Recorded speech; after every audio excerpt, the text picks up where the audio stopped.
वक्ता कई बार आपसे आई कांटेक्ट करता है, कई बार आपको देखता है, और ऐसा मैंने अनुभव किया है कि व्यास मंच पर बैठ के जैसी कथा प्रारंभ होती है ना, वक्ता और श्रोता एक दूसरे के मन के भाव समझने लग जाते हैं। अब श्रोता यदि स्थान परिवर्तित करता रहता है, इधर उधर कहीं भी बैठता रहता है, तो वक्ता से उसका जो कांस्टेंट एक लगाव है वो नहीं बन पाता।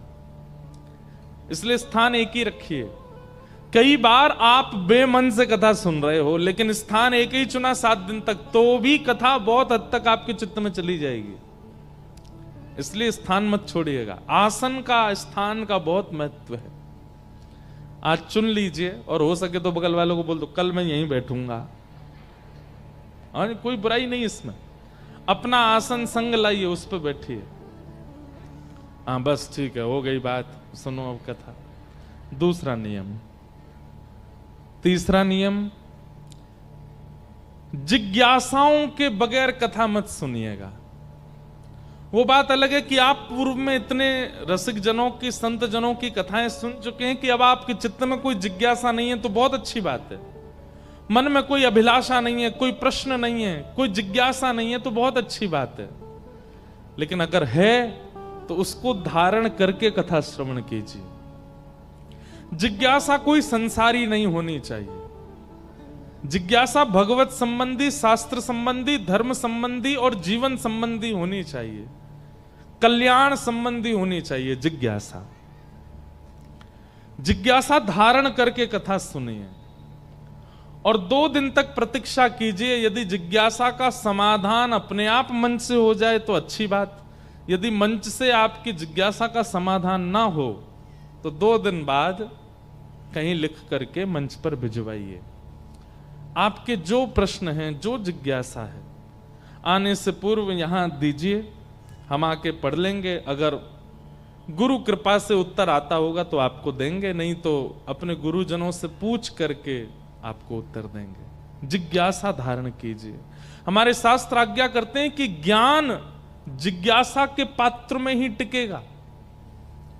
यदि किसी के चित्त में जिज्ञासा का पात्र नहीं है तो उसका ज्ञान टिक नहीं सकता, वो बह जाएगा। भाई, रस अगर उड़ाया जा रहा है, पात्र होगा तो रस रख लोगे। अब खाली हाथ होगे तो रस में नहा लोगे, रस को ऊपर ले लोगे, पर थोड़ी देर बाद वो रस चला जाएगा। पात्र में होगा तो रस रखा जा सकता है, रस को संजोया जा सकता है, रस को स्थापित किया जा सकता है। इसलिए जिज्ञासा का पात्र रखिएगा चित्त में। भले ही आपको पता है पंडरीनाथ भगवान ऐसे क्यों खड़े होते हैं, लेकिन फिर भी जिज्ञासा रखिए, हमें जानना है फिर भी क्यों खड़े हैं। हम आपको सत्य बता रहे हैं, ये हम अपनी आप बीती बोल रहे हैं आपको। हम इतनी जिज्ञासा रखते हैं, हमको उतना ही व्यासपीठ से नया नया प्राप्त होता है। विठ्ठल भगवान पंडरीनाथ कैसे खड़े हैं? सुंदर ते ध्यान उभे विटेवरी, सुंदर ते ध्यान उभे विटेवरी, सुंदर ते ध्यान करे कटावरी, ठे बुनिया सुंदर ते ध्यान। हमको ज्यादा तो नहीं आती मराठी, और अभंग भी थोड़े बहुत सुने सुनाए जो याद है हम वही गा देते हैं, लेकिन प्रयास करेंगे कि याद करके आपको सुना सकें। ठाकुर जी कमर पे हाथ धर के क्यों खड़े?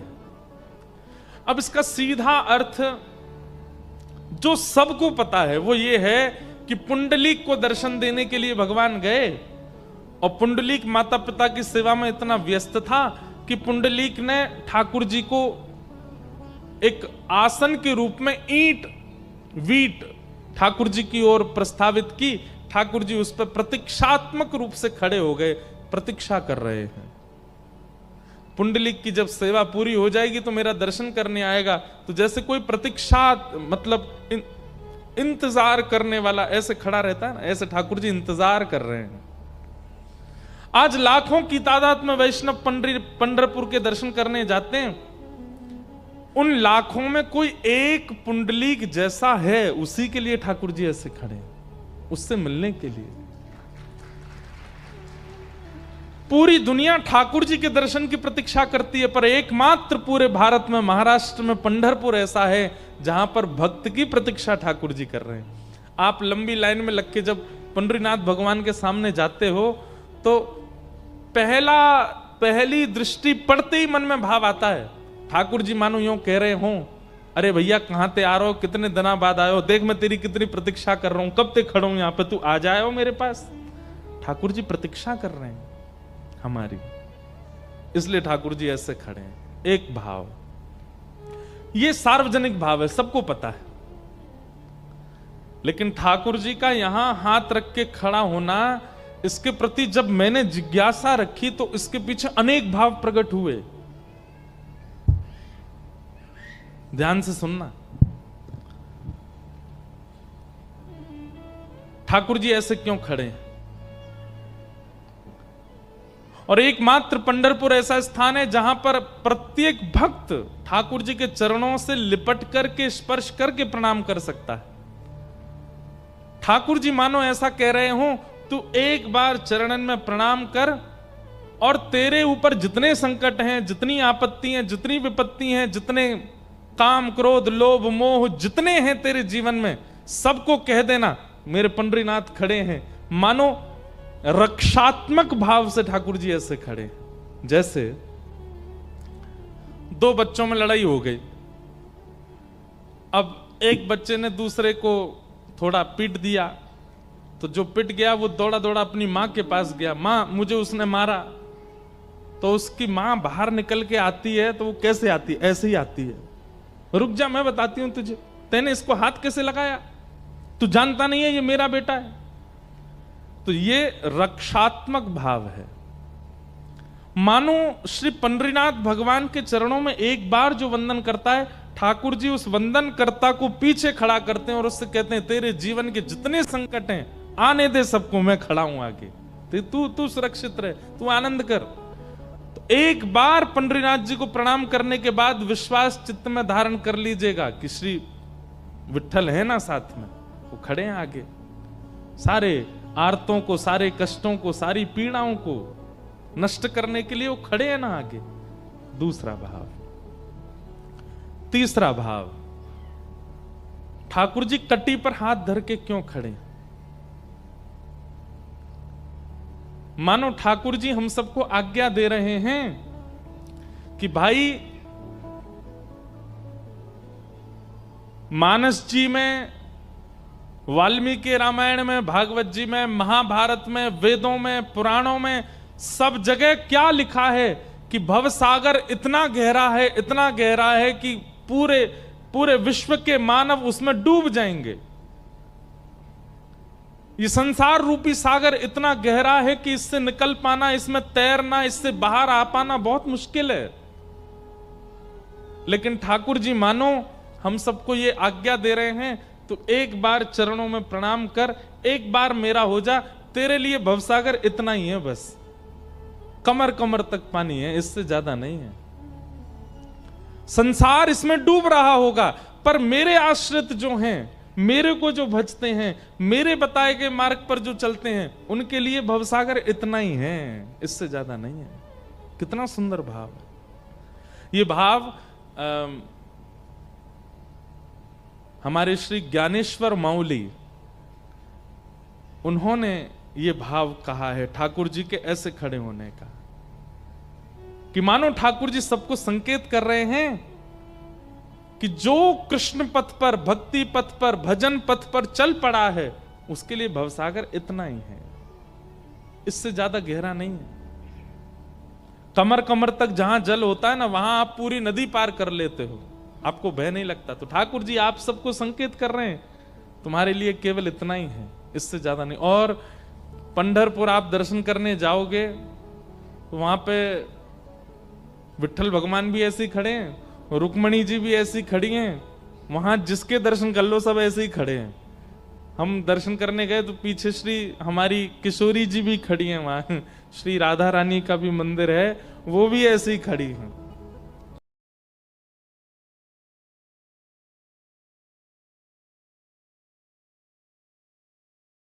मानो वो भी संकेत कर रही हैं, सब संकेत कर रहे हैं कि भैया तू एक बार ठाकुर जी की शरण में आ गया, तेरे लिए इतना ही है भवसागर, इससे ज्यादा गहरा नहीं है।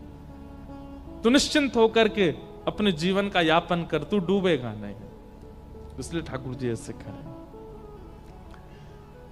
बहुत भाव हैं, ऐसे क्यों ठाकुर जी खड़े हैं? इसके पीछे एक बड़ा गंभीर भाव भी है। ठाकुर जी मानो आज्ञा कर रहे हैं, बोले भैया कटी पर हाथ धर के मानो उदर के लिए संकेत कर रहे हैं। बोले इसको संभाल लो बस, अगर इसको तुमने संभाल लिया तो बाकी तुम कुछ करने की आवश्यकता नहीं। क्योंकि जीवन में जितने पाप होते हैं, जीवन में जितने दुष्कर्म होते हैं, जीवन में व्यक्ति जो कुछ भी करता है वो कई कहते हैं पापी पेट के लिए करता है। इसको संभाल लो बस, ठाकुर जी संकेत करने, बाकी कुछ भी करने की आवश्यकता नहीं, इसको संभाल लो, इसको जितना हो सके सीमित रखो, तुम्हारा जीवन आनंद। बहुत सारे भाव हैं, ठाकुर जी ऐसे क्यों खड़े? ये कैसे प्रकट हुए भाव? जिज्ञासा। अगर जिज्ञासा नहीं होगी तो हम एक ही भाव में आनंदित हैं कि हां ठाकुर जी ठीक है, पुंडलिक के लिए ऐसे खड़े हैं, पर जिज्ञासा प्रकट हुई तो अनेक भाव प्रकट हो गए। ठाकुर जी ऐसे क्यों खड़े हैं? और दूसरी भाव, हमारे रास में जब वृंदावन में ठाकुर जी रास करते हैं तो किशोरी जी नृत्य करती हैं उर्ध बाहु होकर के, दोनों भुजाएं आकाश की ओर, और श्री ठाकुर जी नृत्य करते हैं कटी पर धारण करके। और रास में ठाकुर जी का आगमन इसी प्रकार से ही होता है। तो एक प्रकार से रास रासेश्वर भगवान का दर्शन आपके महाराष्ट्र में श्री पंढरपुर में है। पंढरीनाथ भगवान ये रास रासेश्वर हैं, रास कर रहे हैं। इस प्रकार कई भाव हैं। तो जिज्ञासाएं रखिएगा चित्त में। बिना जिज्ञासा के कथा में यदि आप बैठे हैं तो कहीं ना कहीं आप ज्ञान को समेट नहीं पाओगे। पूछिए, व्यास मंच पर अपना प्रश्न जिज्ञासा पूछिए, पर हां प्रश्न ऐसा होना चाहिए हमको भी कुछ बताने में मिले, आपको कुछ सुनने में मिले, और जितने लोग बैठे इन सबको भी कुछ प्राप्त हो। ऐसा प्रश्न नहीं हो जिसमें कोई सार ना हो, सार युक्त प्रश्न हो। जिज्ञासाएं रखिएगा। और अंतिम नियम कथा सुनने का एक ही है, ये कर्ण पिशाचनी को बंद रखिएगा। ये कान वाला जो एक पिशाचनी सबके पास है, इसको बस कथा में प्रयोग मत कीजिएगा। और अंतिम एक और नियम है, कैसे भी करिए, कुछ भी करिए, कथा सुनो बस, ठीक है? चाहे लेट के सुनो, चाहे पढ़ के सुनो, चाहे खा के सुनो, चाहे बैठ के सुनो, चाहे नाच के सुनो, बस कथा सुनो। ये सारे नियम हैं। आज प्रथम दिन का सत्र हम लोग मंगलाचरण के साथ प्रारंभ करते हैं और आज महात्म की कथा श्रवण करेंगे। सच्चिदानंद रूपाय विश्वोत्पत्त्यादि हेतवे तापत्रय विनाशाय श्री कृष्णाय वयं नमः। यं प्रव्रजन्तमनुपेतमपेतकृत्यं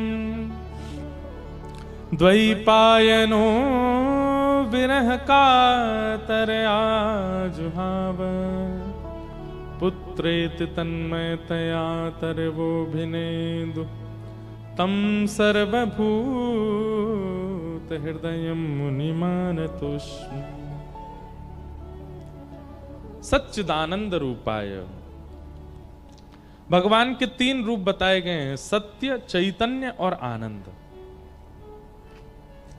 अनेक व्याख्याएं इस श्लोक की होती हैं, पर हमारे मन में एक अद्भुत व्याख्या आती है। सत्य परमात्मा को, परमात्मा सत्य है ये बात सब जानते हैं।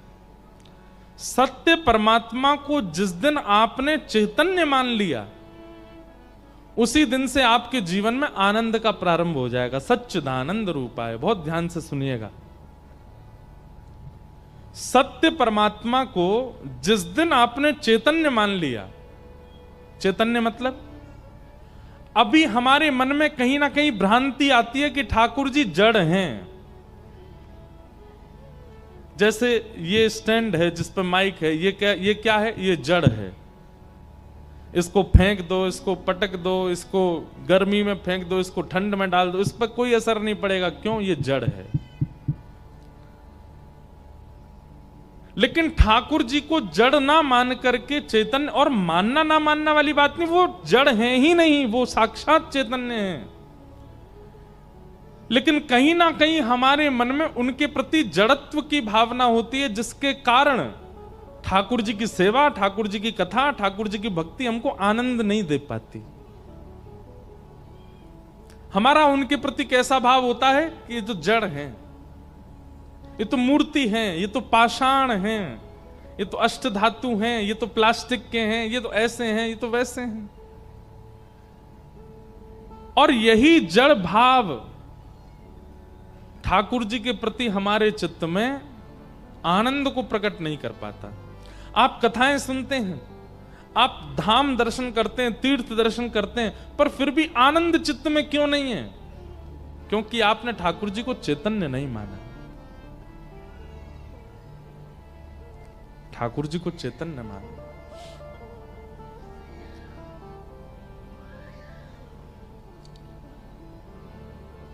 श्री तुकाराम जी महाराज, श्री नामदेव जी महाराज, इन्होंने ठाकुर जी को जड़ नहीं माना, चैतन्य माना। श्री भक्तिमती मीराबाई, ठाकुर जी उनके लिए जड़ नहीं है, चैतन्य है।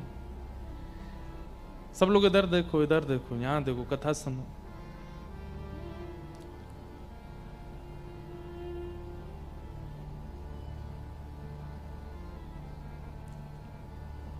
जनाबाई ठाकुर जी को जड़ नहीं माना, चैतन्य है।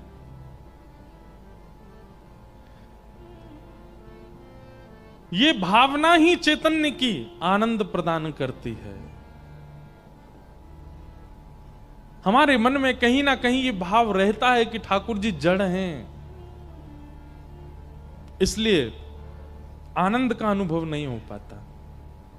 हां, भजन करने में सुख मिलता है, नाम करने में सुख मिलता है, कथा सुनने में सुख मिलता है, पर सुख किसको कहते हैं? जो बहुत लंबे समय तक ना रहता हो व्याप्त, उसको सुख कहते हैं।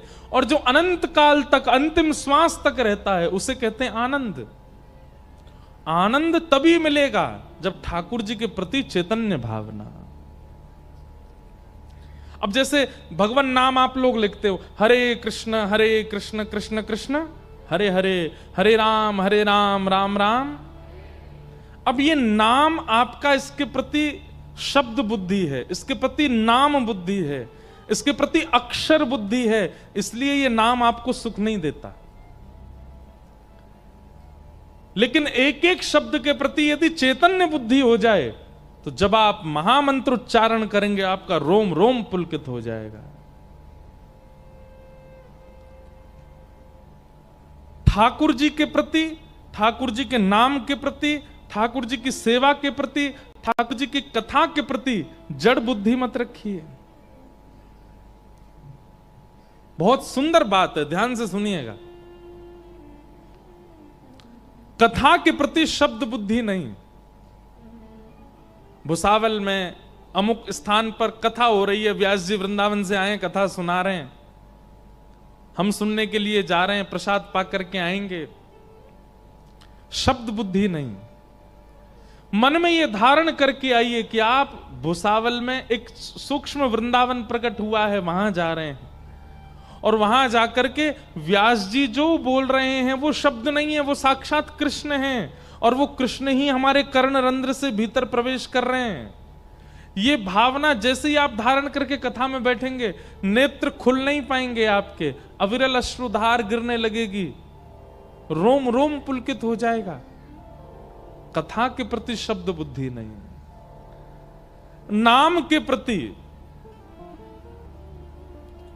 आपसे कहा जाता है कि नाम जपो। आप नाम जैसे ही बोलते हैं, नाम बोलते ही आपके उसके प्रति अक्षर बुद्धि होती है, अक्षर नहीं।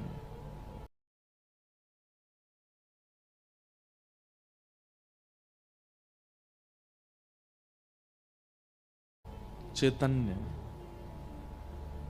जब आप कहो हरे कृष्ण, तो आपके नेत्रों में ठाकुर जी का वह अद्भुत रूप प्रकट होना चाहिए। हरे कृष्ण दूसरी बार कहो तो दूसरा रूप प्रकट होना चाहिए। कृष्ण कृष्ण तो दो भिन्न भिन्न ठाकुर जी के अनन्य रूप प्रकट होने चाहिए। हरे हरे उनकी जय हो, जय हो।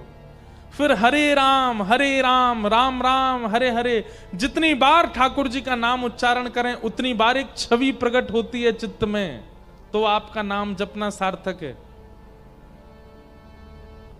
नहीं तो रट्टू तोता की तरह बन जाओगे।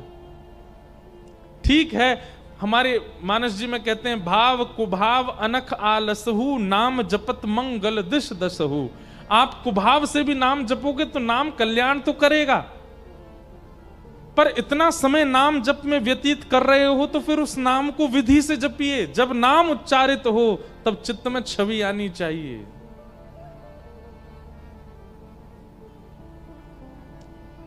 तब चित्त में स्वरूप आना चाहिए।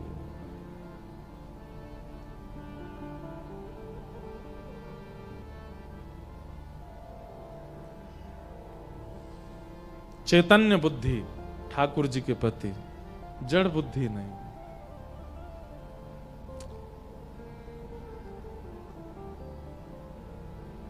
आप लोग कहते हैं, कई बार लोग मिलते हैं, महाराज जी सेवा का कोई नियम बताइए।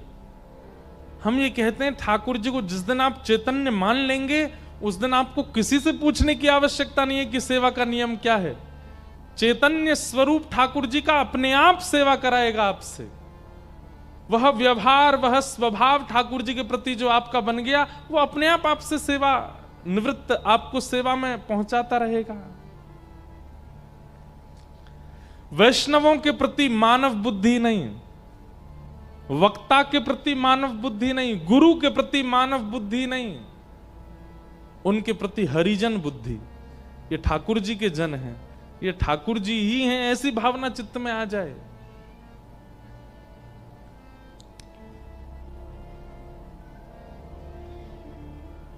चैतन्य सच्चिदानंद रूपाय विश्वोत्पत्त्यादि हेतवे तापत्रय विनाशाय श्री कृष्णाय वयं नमः। नामदेव जी महाराज रोज विट्ठल भगवान का दर्शन करने जाते थे। अब ये स्वाभाविक है कि महाराष्ट्र में आए हैं तो विट्ठल भगवान की याद तो रोज ही आएगी मुझको, इसके लिए मुझे रोकिएगा नहीं। क्यों रोकेंगे, आप लोग तो सब यहीं के हो। पर फिर भी कोई कहे यहां से तो बहुत दूर है। भैया प्रेम जब होता है ना तो वो देश भी अच्छा लगता है जहां प्रेमी रहता है। प्रेम जब होता है ना तो उस नगर में पहुंच जाना भी अच्छा लगता है जिस नगर में प्रेमी रहता है। प्रेम जब होता है, प्रेमी भले ही ना दिखे लेकिन उसके घर का रास्ता ही अच्छा लगता है कि ये रास्ता कितना सौभाग्यशाली, मेरे प्रेमी के यहां जाता है। प्रेम जब होता है तो प्रेमी को यदि गुलाब प्रिय, तो हमको कहीं गुलाब दिख जाता है, हमको अच्छा लगने लगता है। प्रेमी को यदि नीला रंग प्रिय, हमको कहीं नीला दिख जाता है तो उससे प्रेमी की याद आने लगती है। भले ही यहां से पंढरपुर बहुत दूर है, पर है तो ये उन्हीं का ही नगर, उन्हीं का ही क्षेत्र है महाराष्ट्र। कहां तक कहें,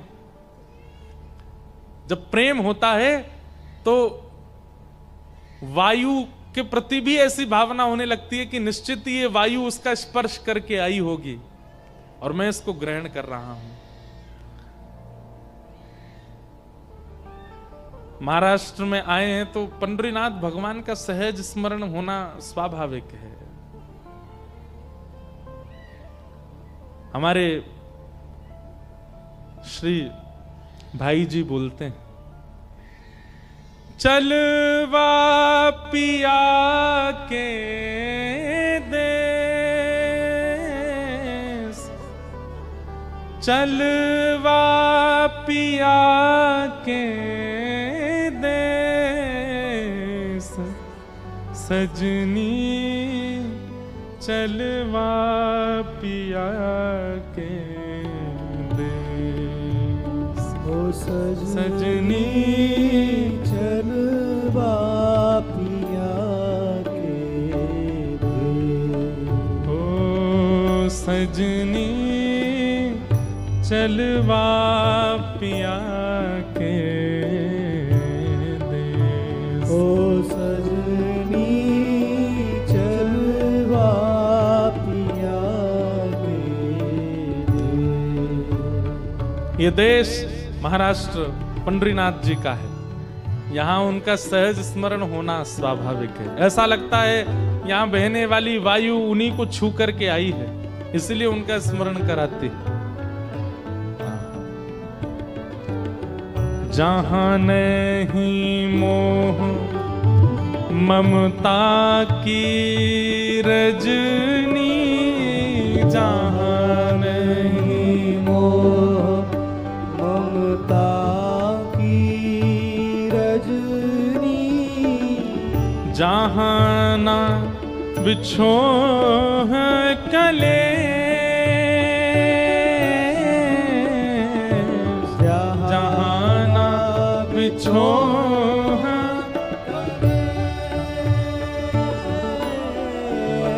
है जहाँ नहीं आवन जावन कितहूँ, जहाँ नहीं आवन जावन कितहूँ, पिय संग नित्य मिलाप हो, पिय संग नित्य मिलाप, हाँ सजनी चलवा पिया के देश, ओ सजनी चलवा पिया के देश, हाँ चलवा पिया के देश, चलवा पिया के देश, सजनी चलवा पिया के देश, ओ सजनी चलवा पिया के देश, ओ जहाँ नहीं होत अंग संग कबहू, जहाँ नहीं होत अंग संग कबहू, मिले रहे दिन रैन, मिले रहे दिन रे। कितनी सत्य बात कहते हैं भाई जी कि जहां नहीं होत अंग संग कबहू, मिले रहें दिन रैन। ये तो बात हम अपने ऊपर घटा करके आपको बता सकते हैं। हम आए भुसावल हैं, आए महाराष्ट्र में हैं, पर रोम रोम एक एक अंग को ऐसा अनुभव हो रहा है मानो श्री पंढरीनाथ के पास आ गए हैं, श्री विठ्ठल के पास आ गए हैं, श्री रुक्माई के पास आ गए। अभी उनको स्पर्श करने का, देखने का, दर्शन का भी सौभाग्य नहीं मिला है, लेकिन केवल महाराष्ट्र में आने मात्र से ऐसा अनुभव हो रहा है कि हम उन्हीं के समीप हैं। कानों को उन्हीं का स्वर सुनाई दे रहा है, नेत्रों को वही दिखाई दे रहे हैं, जीव उन्हीं को गा रही है। जहां नहीं होत अंग संग कबहू, फिर भी मिले रहें दिन रैन। बिछुरत नाही एक पल मन सो, बिछुरत नाही एक पल मन सो। हे मृतक सजीवन में, मृतक सजीवन में, सजनी चलवा पिया के दे। ओ सजनी चलवा पिया के दे। हाँ चलवा पिया के दे। चलवा पिया के दे। सजनी चलवा पिया के दे। सजनी चलवा पिया के दे। हाँ, सजनी चलवा पिया के दे। ओ सजनी चलवा पिया के दे। हमारे पूज्य श्री भाई जी का ये भाव है, और ये भाव सार्थक होता दिखता है कि केवल नगर में आने मात्र से, प्रांत में आने मात्र से इष्ट की इतनी स्मृति बनना। तो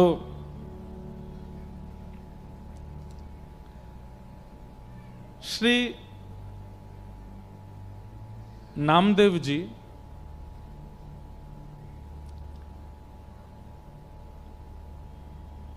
नित्य दर्शन करने जाते थे श्री पंडरीनाथ भगवान का। उनके चित्त में जड़ बुद्धि नहीं है, ठाकुर जी के प्रति चैतन्य बुद्धि है। हमारे मन में कहीं ना कहीं जड़ का भाव आ जाता है कि ठाकुर जी स्तब्ध हैं, जड़ हैं, पाषाण हैं, इसीलिए आनंद का अनुभव नहीं कर पाते। श्री गोविंद दास जी, चतुर्भुज दास जी, सूरदास जी, कुंभन दास जी, ऐसे अष्ट सखा हुए हमारे वृंदावन में।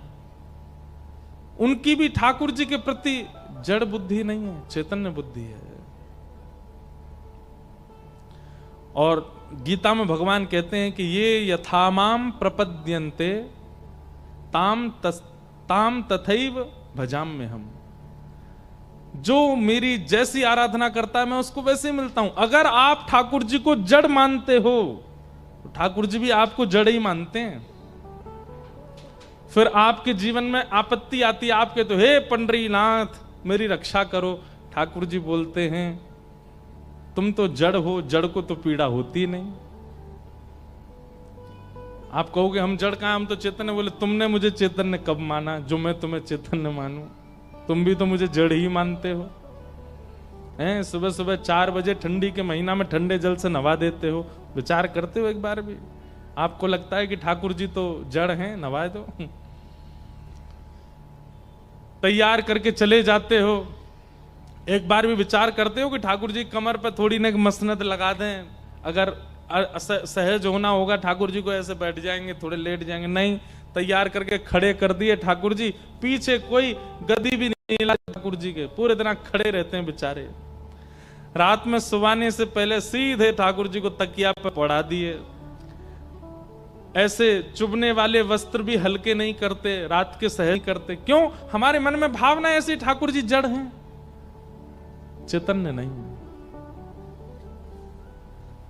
इसीलिए सुख नहीं मिलता, इसीलिए आनंद नहीं मिलता। सुख तो मिलता है, आनंद नहीं मिलता। तो सत्य परमात्मा को जिस दिन चैतन्य मान लोगे उसी दिन आनंद होगा। सच्चिदानंद रूपाय, ऐसे विश्व की उत्पत्ति पालन संहार करने वाले, तापत्रय विनाशाय, 3 प्रकार के तापों का विनाश करने वाले श्री कृष्णाय वयम नमः, ऐसे श्री कृष्ण को हम प्रणाम करते हैं। भागवत जी का महात्म्य है आज, इसलिए थोड़ा महत्व बता देते हैं कथा का। 88,000 सौनकादि ऋषि नैमिषारण्य क्षेत्र में मानव कल्याण के लिए यज्ञ कर रहे थे। आज भी कई संत जन, अभी कुंभ निकल करके गया, उस कुंभ में शाही स्नान, जिसको अब पवित्र स्नान नाम दिया गया, उस स्नान का कारण क्या होता है? हम सबकी ओर से इतने सारे महत्पुरुष स्नान करते हैं संगम त्रिवेणी में, और उनके स्नान से हमारा कल्याण होता है।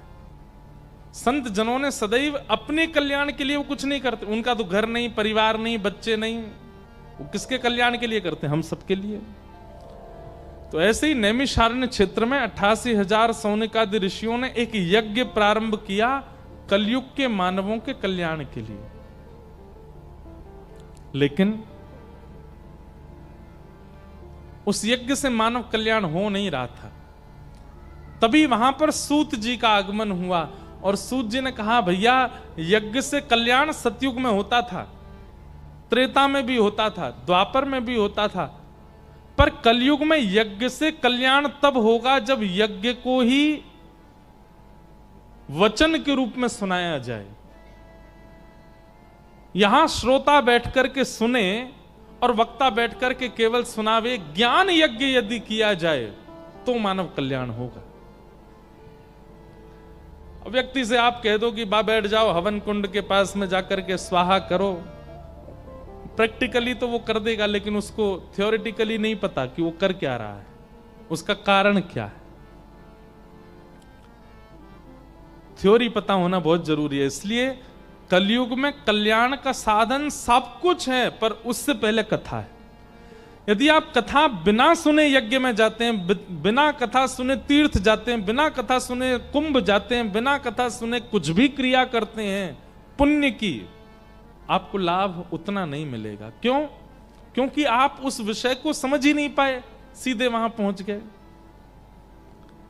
इसलिए ज्ञान यज्ञ बहुत आवश्यक है। सूत जी महाराज ने कहा कि भैया आपके प्रश्नों के उत्तर में हम आपको भागवत की कथा सुनाएंगे। तब सौनकादि ऋषियों ने कहा, यह भागवत की कथा है क्या? क्यों सुनी जाती है? किसने किसको पहली बार सुनाई? कृपा करके इसके बारे में हमें बताओ। तब सूत जी महाराज बोले, सबसे पहले ये भागवत की कथा सनक सनंदन सनातन सनत कुमारों ने नारद जी को सुनाई। भगवान का प्रथम अवतार है, 24 अवतारों में सबसे पहला अवतार भगवान का कौन सा है? सनक सनंदन सनातन सनत कुमार। ये 4 रूप हैं पर एक ही अवतार माने जाते हैं, इनको सनत कुमार कहा जाता है। सनत कुमारों ने भागवत की कथा श्री नारद जी को सुनाई। सौनकादि ऋषि कहने लगे, नारद जी तो एक जगह स्थिर होकर बैठते नहीं है, फिर 7 दिन उन्होंने कथा कैसे सुन ली? कृपा करके हमको विस्तार से बताइए, और इस कथा को सुनने से नारद जी को लाभ क्या हुआ, कृपा कर वो भी बताइए।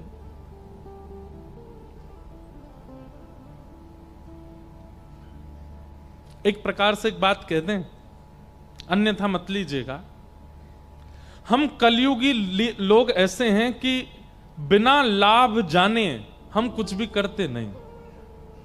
अगर हमें लाभ ना पता हो तो हम किसी भी क्रिया को करने में सक्षम नहीं होते। कथा सुनने के लिए भी हमको लाभ पता होना चाहिए, इससे लाभ क्या होगा, तो ही हम कथा श्रवण में हमारी रुचि बढ़ती है। पर कहीं ना कहीं लाभ की इच्छा रखना भी एक स्वार्थ है। लाभ मिलेगा तो हम परिक्रमा लगाएंगे, लाभ मिलेगा तो हम कथा सुनेंगे, लाभ मिलेगा तो हम यज्ञ करेंगे, लाभ मिलेगा तो गुरु सेवा, लाभ मिलेगा तो गौ सेवा। कहीं ना कहीं लाभ की इच्छा भी एक सूक्ष्म स्वार्थ है। कोई बालक अपने माता पिता की सेवा इसलिए करता है कि प्रॉपर्टी उसको मिले, ऐसी सेवा किसी कार्य की नहीं। हमें तो ऐसा लगता है ऐसी सेवा कोई फल देगी भी नहीं, क्योंकि उसमें एक स्वार्थ है।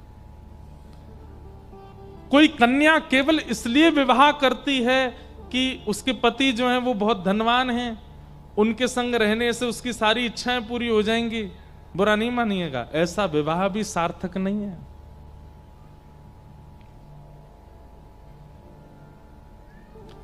किसी प्रयोजन से किया गया क्रिया, वो क्रिया शुद्ध नहीं मानी जाती। कभी कभी बिना प्रयोजन के भी होना चाहिए। कहीं ना कहीं महात्म की इच्छा एक प्रकार से सूक्ष्म स्वार्थ है कथा सुनने के पीछे। लेकिन अब क्योंकि ये नियम बन चुका है कि पहले दिन महात्म सुनाया ही जाता है, इसलिए हम सुना रहे हैं। परंतु आप सब लोगों से हम एक बात कहेंगे कि महात्म में जो इच्छाएं जो बताया गया कि भागवत से होता क्या, वो सुन तो लीजिएगा, लेकिन फिर भी पूरी 7 दिन की कथा निष्काम भाव से सुनिएगा, कोई कामना नहीं, किसी कामना से मत सुनिएगा। नारद जी महाराज पृथ्वी पर भ्रमण कर रहे थे। क्यों सुनी नारद जी ने कथा? सुनिए। पृथ्वी पर भ्रमण करते करते नारद जी वृंदावन गए। तब वृंदावन में नारद जी ने एक आश्चर्य देखा। परम सुंदरी युवती बैठी है और उसकी गोद में 2 वृद्ध लेटे हैं। नारद जी ने पूछा, हे युवती, ये कैसा विचित्र दृश्य है कि एक युवा कन्या की गोद में 2 वृद्ध? मैं इस भेद को समझ नहीं पा रहा हूं, मुझे थोड़ा बताओगी आप कौन हो? तब उसने बताया, अहम भक्तिर्तिख्याता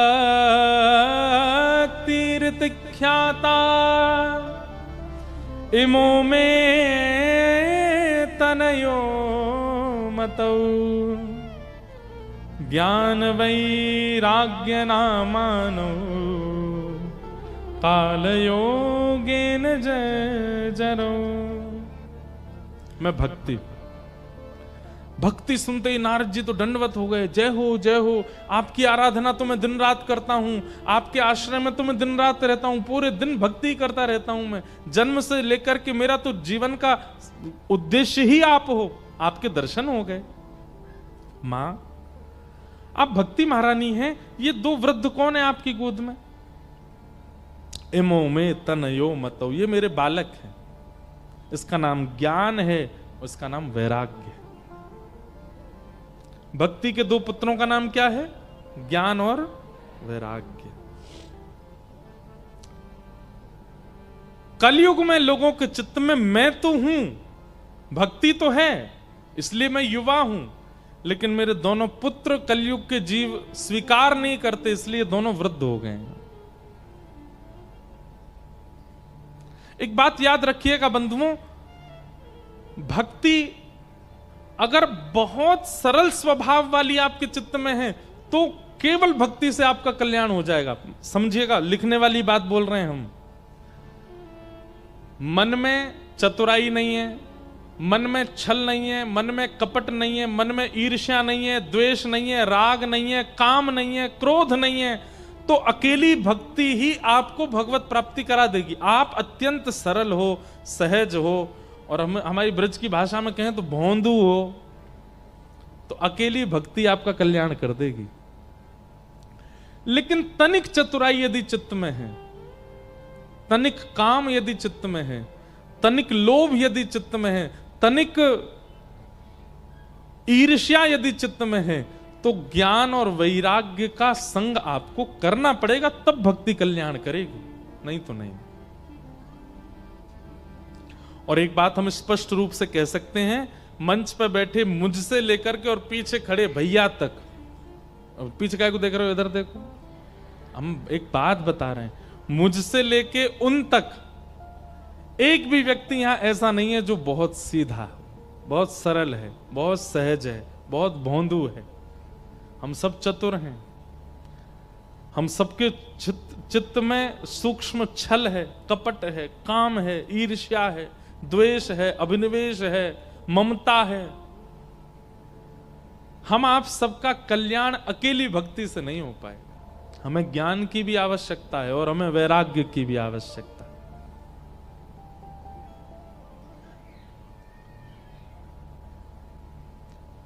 किसी व्यक्ति को सिर दर्द है तो उसको एक दवाई दे दी जाती है सिर दर्द की, लो भैया इससे ठीक हो जाएगा।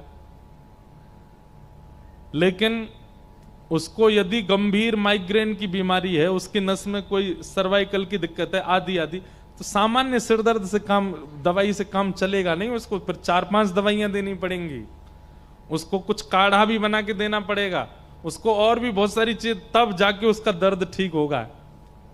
तो हम सब जो हैं, हम सब तो माइग्रेन वाले हैं, नॉर्मल सिर दर्द नहीं है हमारे। एक गोली भक्ति से हमारा काम होना नहीं है। हमें तो ज्ञान भी चाहिए, वैराग्य भी चाहिए। 3 गोली सहित लेंगे तभी कल्याण होगा। या तो सत्संग के माध्यम से अपने चित्त के प्रकट हुए समस्त विकारों को समाप्त कर लीजिए, सहज हो जाइए, तो केवल भक्ति कल्याण कर देगी। लेकिन यदि चित्त में बाकी के भी दोष हैं तो फिर ज्ञान और वैराग्य के बिना भक्ति अकेली कार्य नहीं कर पाएगी। समझ रहे हैं ना हमारी बात?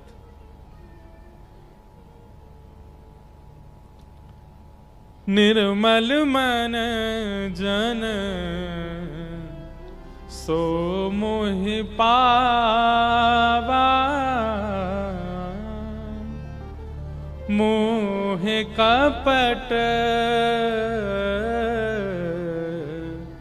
छल छिद्र न भावा।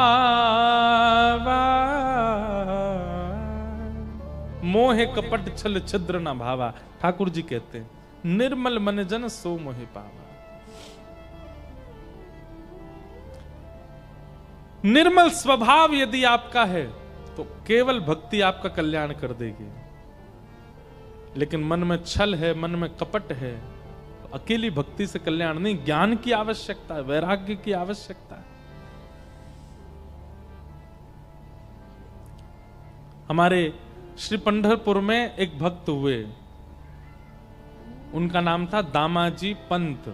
क्या नाम था? श्री दामाजी पंत। एक राजा के, एक बादशाह के सूबेदार थे। आज की भाषा में कहें तो एक तहसील के रक्षक थे। एक बादशाह के अंतर में जितने जिले आते हैं, तहसील आती है, उनके एक एक रक्षक बना दिए जाते। तो एक जगह के सूबेदार थे। सोलापुर के पास में एक जगह है, वहां के। एक बार अकाल पड़ा और उस अकाल के कारण लोगों के लिए भोजन की व्यवस्था नहीं थी। धीमे धीमे लोगों की मृत्यु हो रही थी। दामाजी पंत ने जब देखा कि भाई लोगों की मृत्यु हो रही है, बिना अन्न के, बिना सामग्री के भोजन नहीं कर पा रहे। आए दिन दामाजी जैसे ही अपने घर से निकलते थे तो 2-4 शव यात्राएं जा रही होती थीं, और कोई पूछता था भैया इनके प्राण कैसे चले गए? बोले भुखमरी के कारण प्राण चले गए। अकाल पड़ा है, खाने को अन्न नहीं है, बादशाह राजा सब अपने भंडार भर रहे हैं, जनता पर, प्रजा पर कोई कृपा कर नहीं रहा है, लोग मर रहे हैं। दामाजी क्या करते थे? अपने घर आते और घर की कुछ सामग्रियां बेच देते, कुछ अन्न इकट्ठा करके और फिर लोगों में बांटते। अपनी पत्नी के आभूषण बेच देते, फिर लोगों में बांट देते। धीरे धीरे करके उन्होंने अपने जितना उनका जीवन की जमा पूंजी थी सब खर्च कर दी। और सब करके करते क्या थे? अन्न खरीदते, अन्न लाते और लोगों में, गांव में बांट देते। जितना उनसे हो पा रहा था लोगों की सेवा में दे रहे थे। लेकिन एक समय ऐसा आया, श्री दामाजी पंत के पास में अब बेचने के लिए कुछ भी नहीं था। एक घर में कितनी सामग्री होगी, ज्यादा से ज्यादा 2-4 घरों को दे सके इतनी सामग्री थी। लेकिन यहां भुखमरी तो पूरे क्षेत्र में थी, अकाल तो पूरे क्षेत्र में था। तो दामाजी पंत एक दिन रात भर सोचने लगे, क्या करूं मैं, कैसे इन जीवों का कल्याण करूं, कैसे इन लोगों को मरने से बचाऊं। क्योंकि वे एक सूबेदार थे, एक तहसील पूरी, एक जिला पूरा उनके अंदर में ही आता था। तो बादशाह का अन्न कोष, उसकी चाबी उन्हीं के पास ही रहती थी। बहुत ध्यान से सुनना, बादशाह के अन्न कोष की चाबी उन्हीं के पास रहती थी। दामाजी पंत ने अपनी पत्नी को रात में बुलाया और कहा, देवी, मेरे मन में एक योजना तो है, लोगों के घरों में